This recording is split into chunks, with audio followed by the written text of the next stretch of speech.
Hey guys, how's it going? This is Natenator.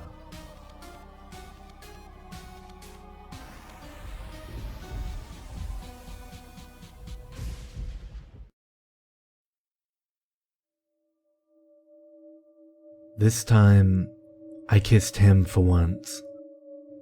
He put his arms around me, the two of us sitting there and staring at the flickering flames. I couldn't resist holding him closer and putting my head against his chest. His heart pounded like crazy, but somehow it relaxed me. It let me know that he was just as nervous as I was. "Helena," he whispered, I want to make this night special." My eyes nearly popped out of their sockets. With a jolt, I nearly jumped out of the bed from what he said. Again, he did it. He put me in a spot where I had no idea what to say. I didn't want to say yes like it was what I wanted ever since I met him. But I didn't want to say yes like it was what I wanted ever since I met him. But I didn't want to say no, because it was what I wanted ever since I met him. If not tonight, then it would be never. If he didn't stay, I would have to deal with the coachman again. My mum could barely see her way to the room with all the booze she fills herself with. She wouldn't even notice if we slept in the friggin' hallway. I wasn't ready at all for what we wanted to do, but I knew in my heart that this was the only way to make sure he would stay. With the second attempt at a "from me to you" a major failure, I had to do things on my own.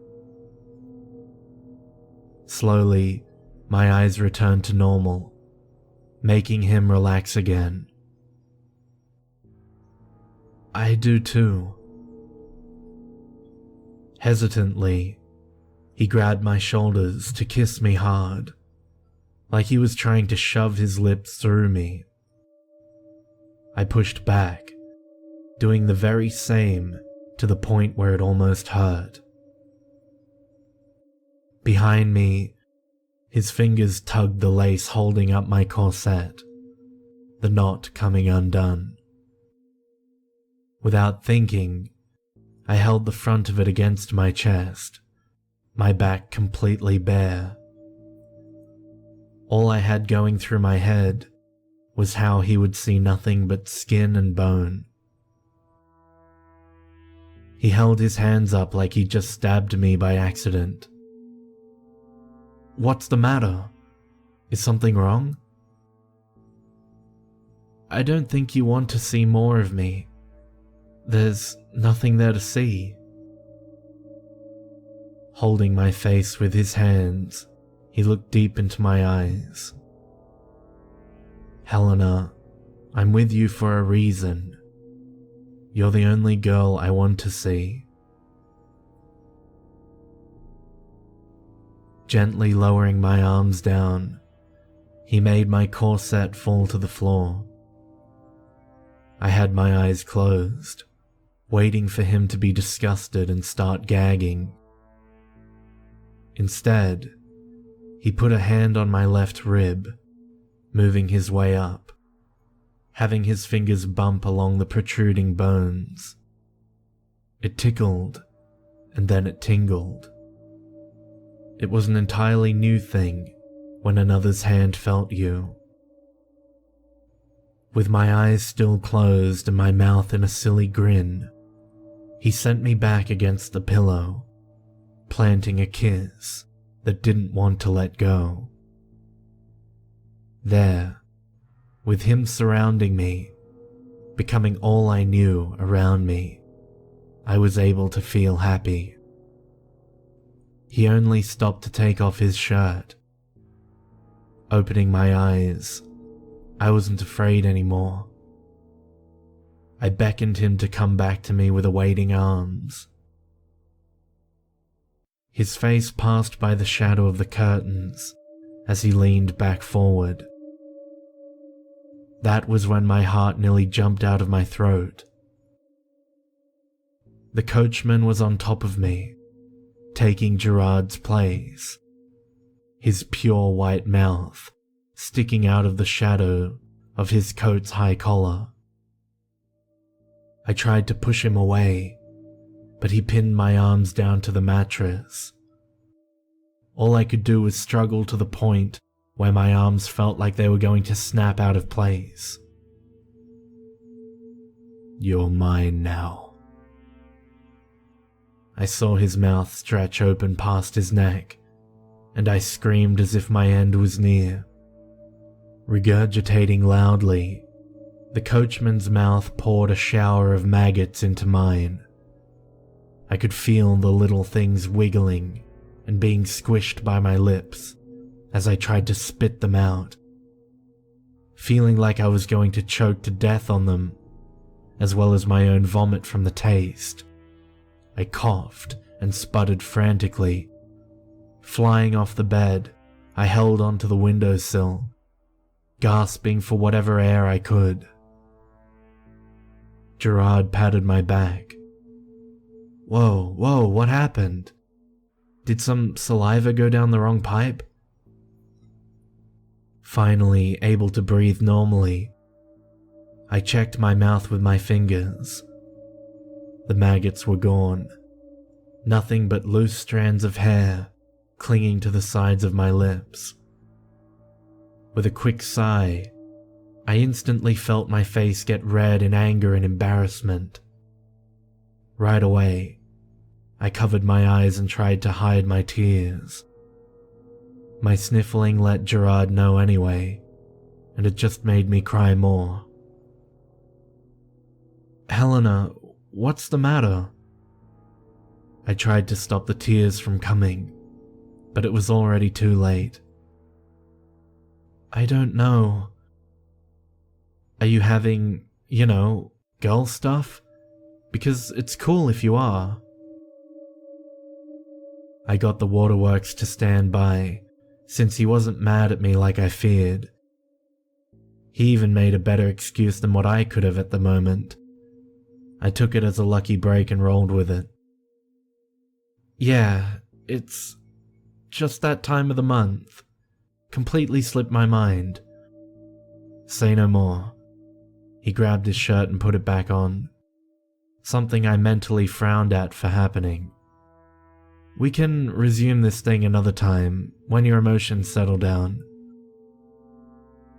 I grabbed the t-shirt I slept in that morning, taking it from the floor where I usually left it.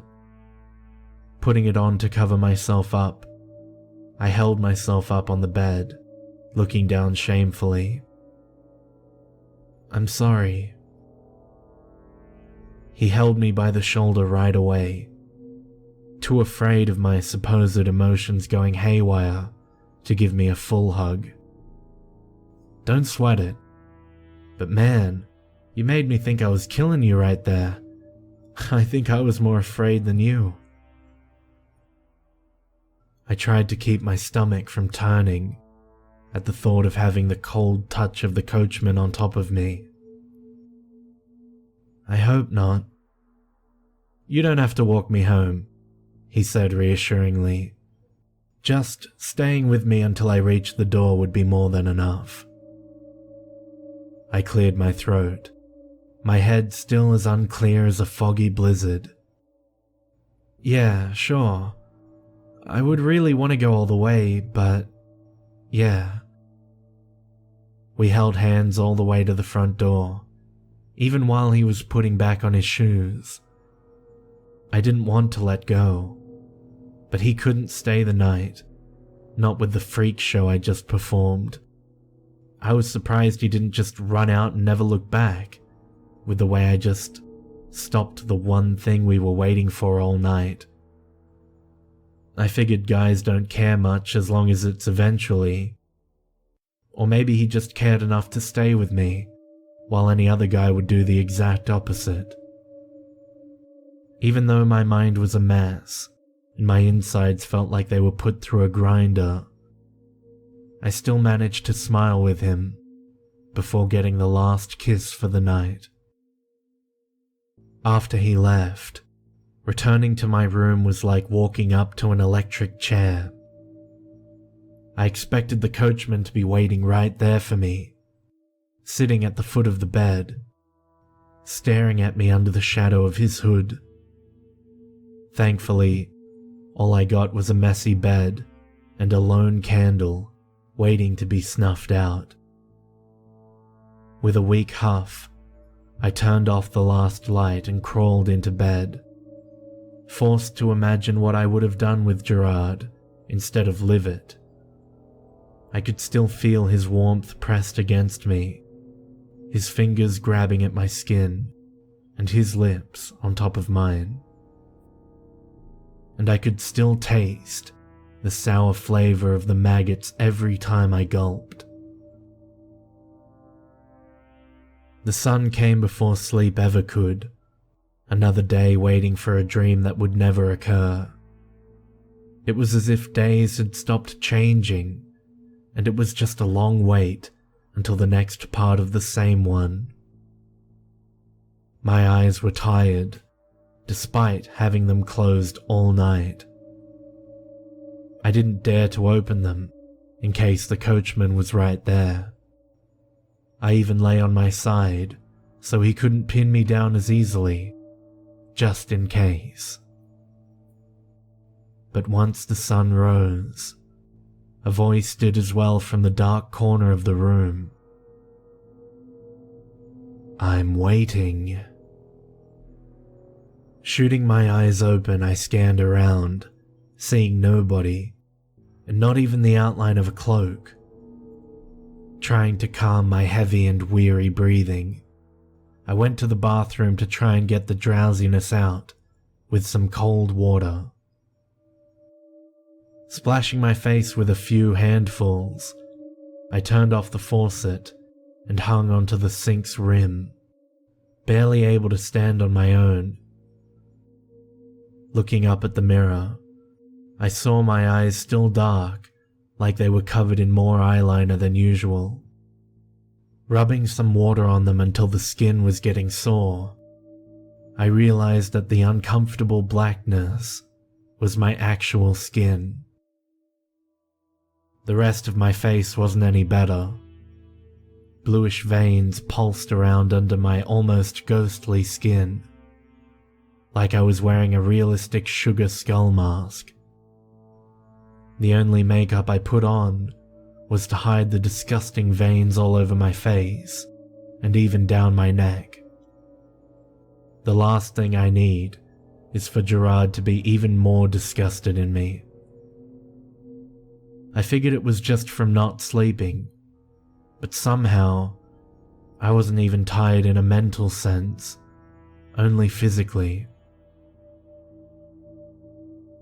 When I was done in the bathroom, I checked my phone and remembered it was Saturday. No school, no problem. But no Gerard. That could be quite the biggie. How could I tell him I couldn't do anything after how I acted last night? How could he still like me after that amount of rejection in a row? It was still early, and I had plenty of time to at least rest up and eat before he could wake up. I wasn't hungry at all, but I figured some food could boost my energy to a point where I could walk around without passing out. Pouring myself a bowl of cereal, I added some milk and ate next to the fridge, the table too crammed with random junk to sit at comfortably. The first spoonful felt like I bit into a chunk of burnt toast, and the second one was even worse. Spitting it up in the sink, I checked the expiration date on the box. It was nearly a year away from going bad. There was nothing wrong with it. But that didn't stop me from throwing what I had left in the bowl away into the trash. Making my way back to bed, I crawled under the covers and tried to sleep the rest of the morning away, feeling like my skin was turning to sand the entire time, as if my body was on the top half of an hourglass and dwindling away with every second. No matter how hard I tried, I couldn't get myself to sleep, and I couldn't get the coachman out of my head. I knew he was watching me as I struggled to sleep the entire night and past sunrise, but I stopped worrying. Not worrying is what scared me, accepting that he was going to be there, watching and enticing me to commit his request. Having him in my mind was no different than having him scream in my ear of what he wanted out of me.